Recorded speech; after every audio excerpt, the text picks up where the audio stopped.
Bonjour à toutes et à tous, on commence cette revue de presse avec les résultats des rencontres de ce dimanche en Ligue 1. L'Olympique de Marseille est allé s'imposer à Metz 2-1.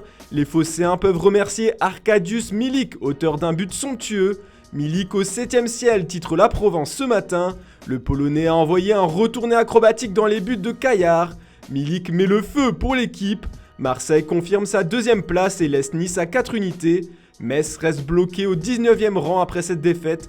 Dommage, écrit le Républicain lorrain. Les Grenats sont à égalité de points avec la Lanterne Rouge Bordeaux. Les Girondins touchent le fond comme on peut le lire sur la une de l'équipe. Ils ont été battus par Lens 3-2. Dans la lutte pour le maintien, c'est Saint-Etienne qui réalise la meilleure performance. Les Verts en fusion, s'exclame le Progrès. Les joueurs de Pascal Duprat se sont offerts une victoire 2-1 à Clermont après avoir été menés une bonne partie de la rencontre. Enfin, le Racing Club de Strasbourg continue son petit bonhomme de chemin en haut du classement. Grâce à un but de Gamero, les Alsaciens ont battu Angers 1-0. Le Racing à l'aise sur les hauteurs titre les dernières nouvelles d'Alsace. Les Strasbourgeois sont 4e de Ligue 1 à 1 point de Nice.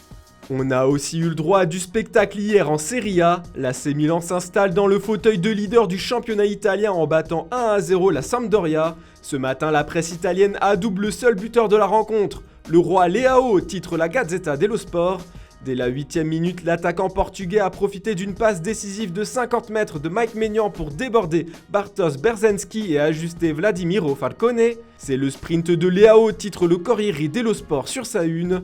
En 2022, le buteur de 22 ans compte déjà 5 buts et 3 passes décisives en 8 apparitions. Tutto Sport s'est plutôt focalisé sur la rencontre opposant l'Atalanta Bergame et la Juventus Turin. Il fallait attendre le dernier quart d'heure pour voir la superbe ouverture du score de Malinowski sur un coup franc, mais les Oribici se sont fait surprendre dans le temps additionnel par le but de la tête sur corner de Danilo.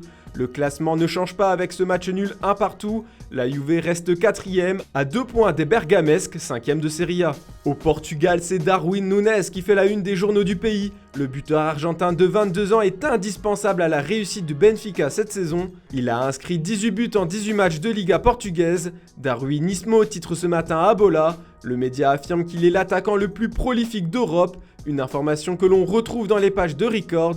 Le journal explique que Núñez marque en moyenne toutes les 70 minutes en championnat. En comparaison, Erling Haaland et Robert Lewandowski célèbrent des buts respectivement toutes les 72 et 73 minutes. Les papiers portugais reconnaissent qu'il sera sûrement loin du compte pour devenir le soulier d'or européen en fin de saison, mais ils estiment que le Benfica a le droit de rêver de cette distinction pour leurs joueurs. Luuk de Jong, lui, est en première page de tous les médias catalans ce lundi. Saint-Luc, peut-on lire sur la une de Sport. Dans le derby catalan, le FC Barcelone et l'Espagnol se sont quittés sur un match nul 2 buts partout qui n'arrange aucune des deux équipes. C'est Luuk de Jong qui a égalisé en toute fin de match grâce à une tête puissante. Luc sauve la mise, titre Mundo Deportivo. A noter qu'Ousmane Dembélé a fait son grand retour sur les terrains.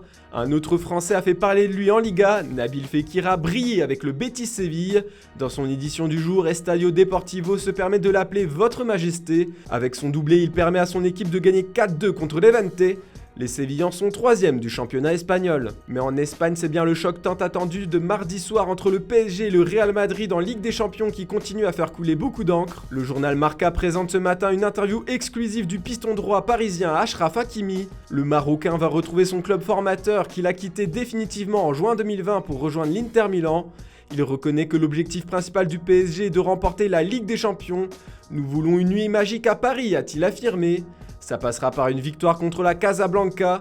Hakimi estime qu'il faudra s'inquiéter des contre-attaques d'Ancelotti, mais il compte sur Verratti pour faire la différence. C'est le joueur qui l'a le plus impressionné au PSG. Karim Benzema devrait faire son retour avec le Real Madrid. Benzema veut jouer, affirme As. Le Français aurait demandé à Ancelotti d'être autorisé à jouer le match de demain. Il passera un dernier test aujourd'hui à Paris. Ce match décisif sera aussi un test pour Mauricio Pochettino. Le coach parisien est fortement critiqué cette saison et selon les informations de Goal, il n'exclut pas un départ du PSG à la fin de la saison comme nous vous l'avions déjà révélé sur Foot Mercato. L'Argentin n'aurait pas apprécié le mercato hivernal réalisé par sa direction. L'arrivée en grande pompe de Lionel Messi semble rester en travers de la gorge du coach de 49 ans. Enfin, on termine en Angleterre avec une fois encore l'affaire Kurt Zouma. Le Français fait la une des tabloïds anglais.